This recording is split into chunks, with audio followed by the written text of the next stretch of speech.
আজকের প্রশ্নোত্তর পর্ব এখন আরম্ভ করা হোক। একবার সবাই প্রেম সে বলো। এখন মাইক দেবেন, আমি যাকে বলবো তাকে দেবেন, কোনো হড়বড়ি করবেন, ঠিক আছে? হ্যাঁ, কে কে প্রশ্ন করতে চায় আগে হাত তুলো। এদিকে সামনে যে মাতাজি বসে আছে ওনাকে দাও।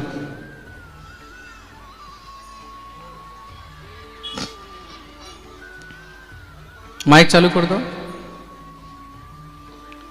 তোমাদের মাইকওয়ালা কেউ নেই এখানে?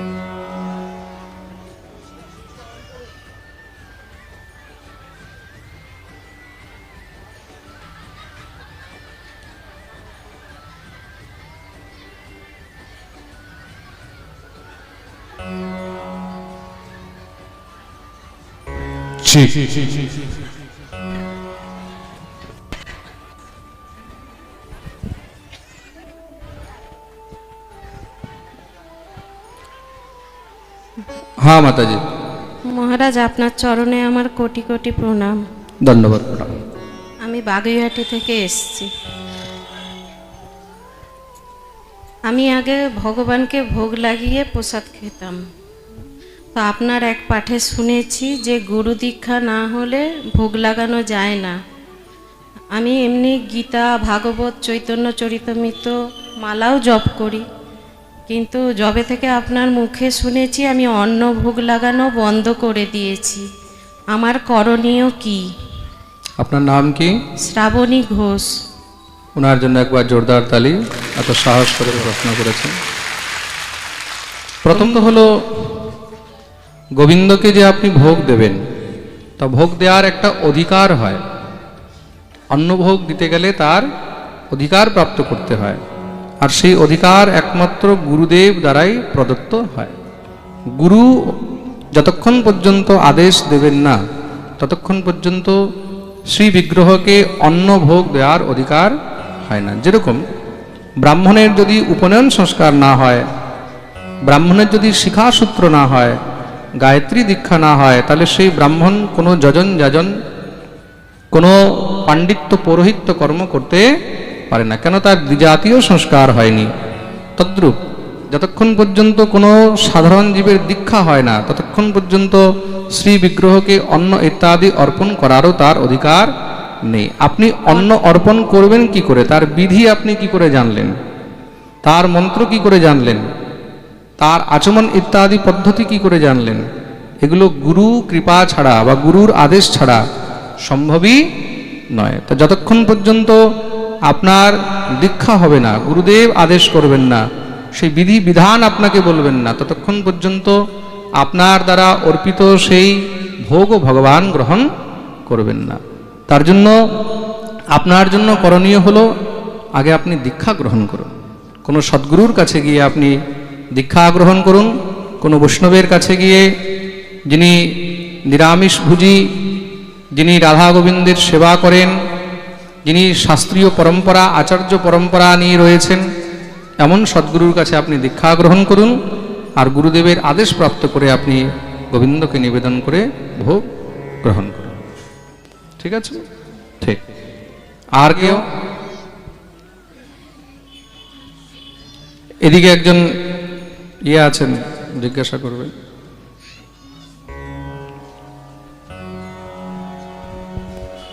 নমস্কার, মহারাজের কাছে কোটি কোটি দণ্ডবতে প্রণাম। ধন্যবাদ। আমি নরেশচন্দ্র দাস বাটানগর থেকে কথা বলছি। মুখের কাছে মাইকটা রাখুন। হ্যাঁ, নরেশচন্দ্র দাস, বাটানগর। বাটানগর, বলুন।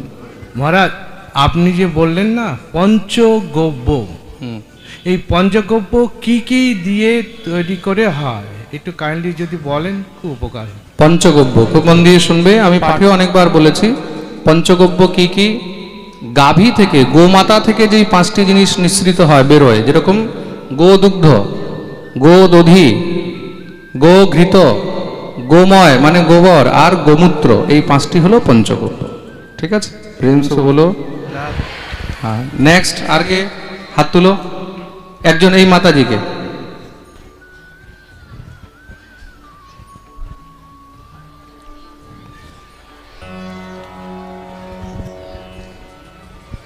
মহারাজজি, আপনার চরণে কোটি কোটি প্রণাম। ধন্যবাদ। প্রণাম।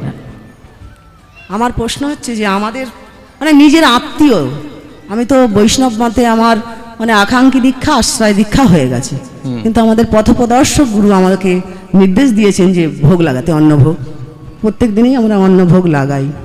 কিন্তু আমাদের যে পাড়ার আত্মীয় স্বজন যখন মারা যান তখন আমি কি করে মানে আমাদের প্রভুর নির্দেশ অনুযায়ী মানে আরতি মানে ব্রহ্ম মুহূর্তে যে আরতি আমাদের হয় মানে 4:30 আরতি বা মঙ্গলা আরতি, মঙ্গল আরতি সবকিছুই করি, ভোগ লাগানোও করি। কিন্তু আমার নিজের কেউ মানে আত্মীয় যদি আমার মা বাবা শ্বশুর শাশুড়ি যদি মারা যায় তখন আমার ক্ষেত্রে আমার কি করা কর্তব্য?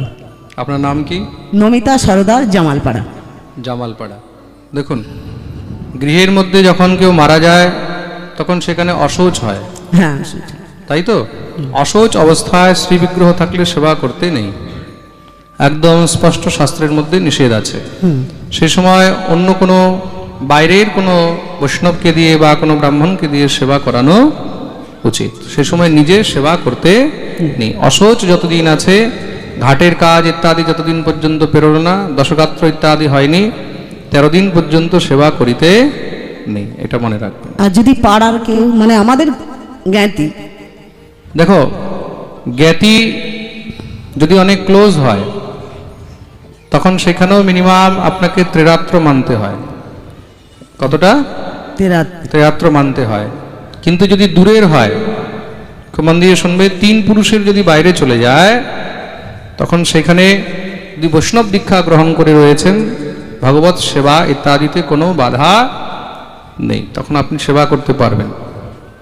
কিন্তু 3 পুরুষের মধ্যে আছে, তাহলে সেখানে আপনাকে মানতেই হবে। বাবু আর একটা প্রশ্ন আছে আমার, খুব মন দিয়ে শুনবে। আমাদের অশৌচ 3 পুরুষের মধ্যে মানতেই হয়, আর 5 পুরুষের মধ্যে যারা থাকে তারা জ্ঞাতির মধ্যে আছে। 5 পুরুষের উপরে যদি হয়ে যায় তাহলে সেখানে অশৌচ ইত্যাদি এগুলো কিছু মানতে নেই, তখন খালি শুনলে স্নান করে নিতে হয়। কি করতে হয়? স্নান করে। 5 পুরুষের উপরে হলে তখন স্নান করে নেবে। কিন্তু 5 পুরুষের মধ্যে যদি হয় তখন সেখানে আপনাকে ত্রিরাত্র মানতেই হবে। 3 পুরুষের মধ্যে হলে তখন আপনাকে দশরাত্র মানতে হবে। ঠিক আছে? বাবু আর একটা প্রশ্ন, একজন একটি প্রশ্ন করো। হ্যাঁ চলো, করে নাও করে নাও। বাবু আমি রোজ তো ভোগ লাগাই, আমি অন্য সবাই পাড়ার লোকের জন্য আমি দিয়ে আসি প্রসাদ। আচ্ছা। তো অনেক সময় পাড়ার লোক আশা করে থাকে আমি ভালো ভালো জিনিস দিই, কিন্তু সব সময় হয়ে ওঠে না, করার সময় হয় না। আচ্ছা। যেহেতু আমি 7টার সময় বেরিয়ে যাই স্কুলে, হ্যাঁ। একটু ছোটখাটো চাকরি করি আমি, হ্যাঁ। তো সব সময় ভালো ভোগ লাগানো হয় না আর কি। ভালো ইচ্ছা হয় যে ভগবানকে ভালো ভালো কিছু দিই, কিন্তু সব সময় হয়ে ওঠে না। কিন্তু সেই ক্ষেত্রে অনেক সময় দেখা যায় ওরা প্রসাদ পায় কিন্তু সন্তুষ্ট হয় না, রেখে দেয়। যেমনি এখন আমি আপনার ভগবত পাঠ শুনতে আসছি, সেই প্রসাদ সেইভাবে 3 দিন ধরে আজকে লক্ষ্য করেছি আমি যে সেই প্রসাদ ভালো মতো হয়নি আর কি, অল্প কিছু দুরকম করেছি, তো সেই প্রসাদ সেইভাবে পড়ে আছে। কিন্তু মানে আমি বুঝতে যখন পেরেছি, হ্যাঁ, আপনি যদি ভালো প্রসাদ বানালেন, মটর পনির বানালেন, সবাই একদম চপচপ করে খাচ্ছে, আলু সিদ্ধ বানালে ঠিক মতন খাচ্ছে না, হরে কৃষ্ণ, তার মানে সেগুলো প্রসাদের আকাঙ্ক্ষী ভক্ত নয়, এগুলো লোভী ভক্ত হবে। তাহলে প্রভু আমার যদি রুচি থাকে আমি কি রাত্রে গিয়ে সেই প্রসাদ গ্রহণ করতে পারি? নিশ্চয়ই গ্রহণ করতে পারবে। ষষ্ঠম পরিয়সতম নিতম, ভগবানের প্রসাদ যেরকমই হোক সেটাই গ্রহণযোগ্য। ভগবানকে রোজ মটর পনির দিতে হয় না, কোনোদিন ভগবানকে ডাল আলু সিদ্ধ দেওয়া উচিত, ভগবানেরও পেট ডিস্টার্ব হয়ে যাবে। প্রেম সে বলো। ভগবান সর্বভোক্তি, ভগবানকে সব রকমের ভোগ লাগানো যায়, যার যেরকম সামর্থ্য। কার যদি আলু সিদ্ধের সামর্থ্য আছে তাই দিয়ে ভোগ লাগাবে, কার যদি মটর পনিরের সামর্থ্য আছে সেটা দিয়ে ভোগ লাগাবে। ঠিক আছে? আর কে আছে এদিকে? এদিকে দাও, এদিকে এই যে নিয়ে আছেন এই ভক্ত, এদিকে এদিকে, আরে এদিকে সামনে। দণ্ডবোধ প্রণাম মহারাজ। দণ্ডবোধ প্রণাম। ইদানিংকালে নামের আগে শ্রী শব্দটা বর্জন হয়ে গেছে প্রায়, তো এইটা সম্পর্কে একটু বিস্তারিত জানালে ভালো হয়। আপনার নাম? আমার নাম শ্রী দীনদয়াল নন্দী, কাশীনাথপুর। কাশীনাথপুর। খুব সুন্দর প্রশ্ন করেছেন। ইদানিংকালে শ্রী শব্দ নামের আগের থেকে লুপ্ত হয়ে গেছে, তা খুব মন দিয়ে শুনবে। শ্রী শব্দ নিজের গুরুজনের নামের সামনে লাগাতে হয়, সবার নামের সামনে শ্রী লাগানোর কোনো প্রয়োজন নেই। আপনি যখন নিজের পরিচয় দেবেন তখন নিজের পরিচয় দিলে নিজের নামের সামনে শ্রী লাগাতে নেই। আপনি যখন নিজের নাম বলবেন, আপনার নাম ধরে নেন সুকুমার, তা আপনি যদি নিজের নাম বলবেন তাহলে আমার নাম শ্রী সুকুমার কখনো বলিতে নেই। নিজের নামে শ্রী লাগানো, শ্রীমৎ লাগানো, এগুলো অভিমান সূচক হয়। কি হয়? হ্যাঁ, অভিমান সূচক হয়। বুঝতে পেরেছেন তো? নিজের গুরুজনের নামে, মাতা পিতা গুরু বা গুরুজন, নিজের থেকে বড়জন, তাদের যখন আমরা নাম নেব মহৎজন, তখন সেখানে শ্রী শব্দ যুক্ত করে নাম নিতে হয়। আমি একজন খুব অল্প শিক্ষিত লোক। তিনি তিনি মোটামুটি জ্ঞানী, আমার কাছে খুব প্রিয় ছিল। হ্যাঁ। তিনি একসময় বলেছিলেন যে দয়াল, শ্রী মানে কি, শ্রী কেন ব্যবহার করি? তো উনি অল্প শিক্ষিত, কিন্তু আমি এখনো প্রণাম করি। উনি মারা গেছেন। হ্যাঁ। তো উনি বলছিলেন যে গুরুজির কাছে এক শিষ্য প্রশ্ন করলেন, বৎস তোমার নাম কি? তখন ধরুন আমার নামই বলছি শ্রী দীনদয়াল নন্দী। তখন গুরুজি বলছেন, শ্রী কহিছ আগে, নাম কহিছ পাছে, শ্রী শুদ্ধ নাম কোন শাস্ত্রে আছে? তখন বৎস উত্তর দিচ্ছে, লক্ষ্মী দেবী চরাচর, বসুমতী মাতা, ভূমিষ্ঠ হইয়াই আমি শ্রী পাইলাম তথা। যদি ওই সময় আমার শ্রী না থাকতো তাহলে জঙ্গলে গিয়ে ফেলে দিয়ে আসতো, শিয়াল কুকুরে খেয়ে নিত।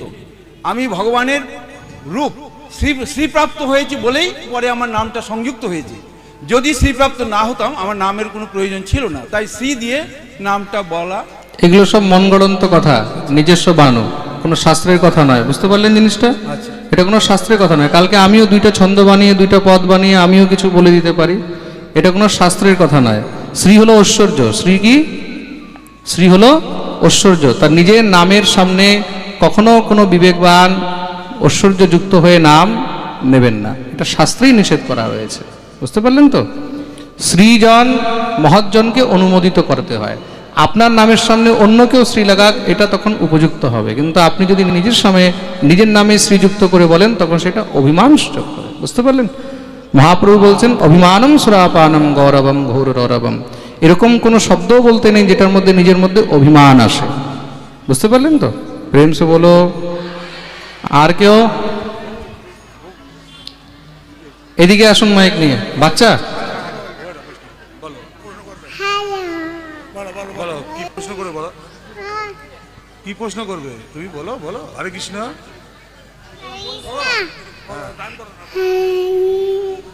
চলো চলো, হয়ে গেছে হয়ে গেছে, সময় নষ্ট করে লাভ নেই। এদিকে আসো, এদিকে এদিকে যাও।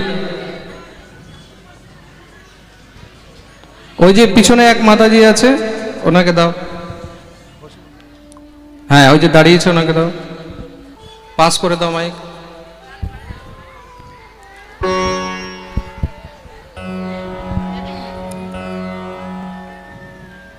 মহারাজের চরণে আমি কোটি কোটি প্রণাম জানিয়ে আমি একটা প্রশ্ন করছি। প্রণাম। আমরা যে এই যে কার্তিক মাসটা নিয়ম সেবার মাস করি, কার্তিক মাসটা যে আমি নিয়ম সেবার মাস করছি, তো আমি শুনেছি, আমি মানে স্কুলে ছেলে দিতে যাচ্ছি, তো ট্রেনে বসে আমি শুনছি, আমি ক্লিয়ারভাবে বুঝতে পারিনি, যার জন্য আপনাকে একটু জানতে চাইছি।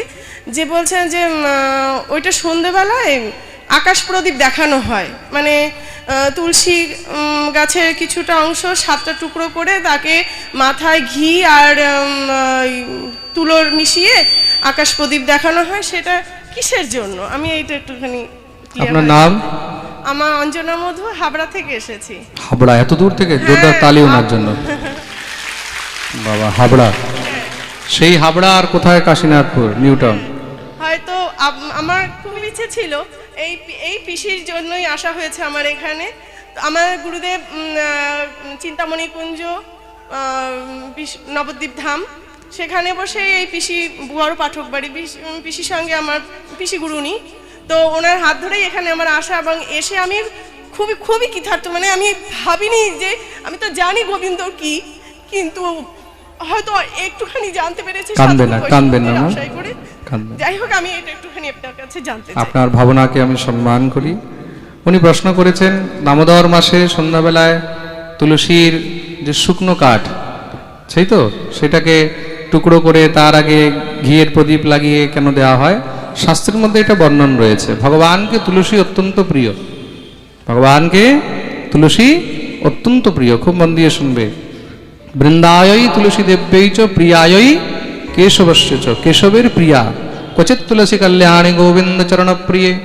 তার জন্য পদ্মপুরাণে এমন বর্ণন রয়েছে, কার্তিক মাস মাহাত্মে ভগবানকে যদি তুলসীর কাঠে, তুলোর মধ্যে ঘি দিয়ে যদি এই প্রদীপ দেখানো হয়, তাতে ভগবান অত্যন্ত প্রসন্ন হয়। সেই প্রদীপ একমাত্র গোবিন্দের জন্য। কার জন্য? গোবিন্দের জন্য, আকাশ প্রদীপের জন্য নয়। বুঝতে পেরেছেন? এটা গোবিন্দের জন্য। এখন কেউ যদি আকাশ প্রদীপ দেয়, তাহলে কি তাতে কোনো দোষ হবে? কোনো দোষ হবে না। আমরা যখন আকাশে দিচ্ছি, তো আকাশের উপরেও অনন্ত কোটি ব্রহ্মাণ্ড নায়ক বসে রয়েছে, তাই তো? আমরা তাকেই উৎসর্গ করছি, ভগবানকেই দিচ্ছি। তার মানে ডাইরেক্টলি ইনডাইরেক্টলি আমরা ভগবানকেই দিচ্ছি। আকাশ প্রদীপ মানেও গোবিন্দকেই দেওয়া। তুলসীর তলায় আমরা যেই প্রদীপ দিচ্ছি, অনেক সময় কি হয়, খোলা জায়গায় আমরা তুলসী তলায় প্রদীপ রেখে দিচ্ছি, ওইটাও আকাশ প্রদীপই দেওয়া। অনেকজন কি করে, বাঁশ গেড়ে তার মধ্যে উপরে দড়ি দিয়ে, হ্যাঁ, ওই একটা ল্যাম্পের মতন বানিয়ে ভিতরে প্রদীপ রেখে তুলে তারপরে ওখানে আকাশ প্রদীপ দেওয়া। আকাশের নিচে যেই প্রদীপ দেওয়া সেটাই আকাশ প্রদীপ।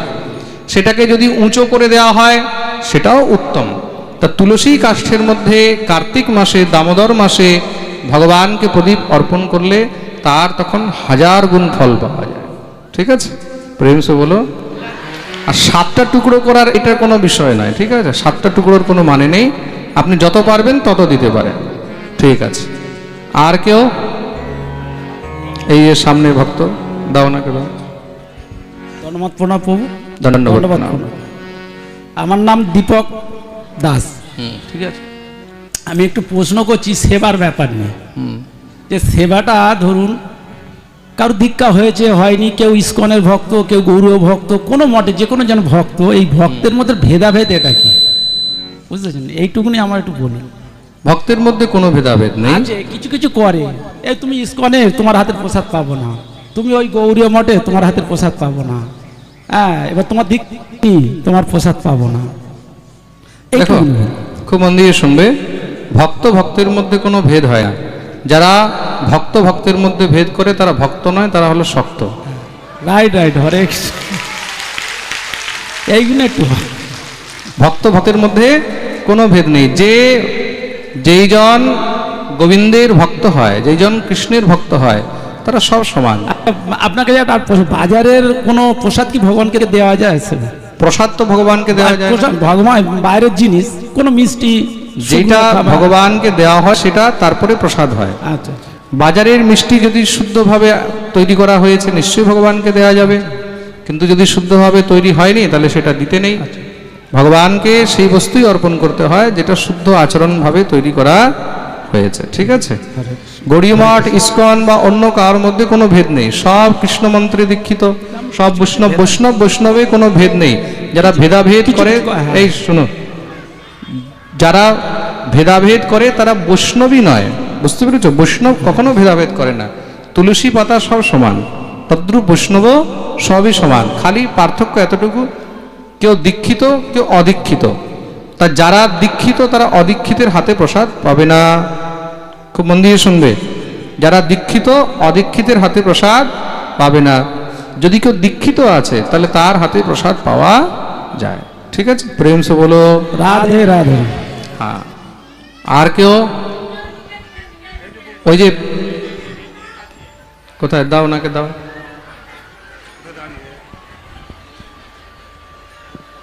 জয় রাধে। রাধে রাধে। উপস্থিত ভাগবত পিপাসু ভক্তবৃন্দের প্রত্যেকের চরণের আমার দণ্ড প্রণাম। মহারাজজি, প্রশ্ন হচ্ছে ছোট্ট দুটো, যেমন জল, মাটি, আকাশ, অগ্নি, বায়ু, ক্ষিতি অব তেজ, মরুদ, বম, এই 5টি বস্তুর মধ্যে আমরা নিরামিষ আমিষ বলে চিহ্নিত করা হয় প্রায় জায়গায়। তো এই অদমের প্রশ্ন হচ্ছে এটা, যে কোন জায়গার জল নিরামিষ আর কোন জায়গার জল আমিষ? 1 নাম্বার 2, যে মাটি, এই পঞ্চভূতের মধ্যে যে মাটিটা আছে, অতএব প্রশ্ন হচ্ছে এটা, কোন মাটির ফসল আমিষ আর কোন মাটির ফসল নিরামিষ? এই দুটি ছোট প্রশ্ন রাখলাম। আপনার নাম কি? আমার সংস্কার নাম হচ্ছে ভরতদাস বৈষ্ণব, কোথায় থাকেন? শিকরপুর। করবো একবার ওনার জন্য জোরদার তালি। দেখুন, সবাইকে এই জিনিসটা বুঝতে হবে। উনি দুটি প্রশ্ন করেছেন। প্রথম, কোন জল নিরামিষ, কোন জল আমিষ?